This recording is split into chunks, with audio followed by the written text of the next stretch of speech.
இருமுடி ஏன் கொண்டு செல்லப்படுகிறது தெரியுமா? இல்லற வாழ்க்கையின் சுகங்களிலிருந்து விலகி ஒரு பிரம்மச்சாரி போன்ற வாழ்க்கை முறையை கடைப்பிடித்து பக்தர்கள் இந்த 41 நாட்கள் விரதமிருக்க வேண்டும் என்று எதிர்பார்க்கப்படுகிறது.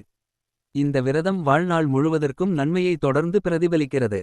சுவாமி ஐயப்பன் புலிப்பால் கொண்டு வர காட்டுக்குச் சென்றபோது தலையில் பள்ளிக்கட்டு சுமந்து அதில் உணவுப் பொருட்களும் நெய் அடங்கிய 3 கண் கொண்ட தேங்காயும் கொண்டு சென்றதைப் போல பக்தர்கள் இருமுடி சுமந்து தேங்காயை எடுத்துக் கொண்டு தலையில் ஆனந்த மாலையை அணிந்த படி சபரி மலையின் செங்குத்தான சரிவுகளில் ஏறும்போது சரண கோஷங்கள் பாடிக்கொண்டு இறுதியில் 18 படிகள் ஏறி ஐயப்பனை தரிசிக்கின்றனர்.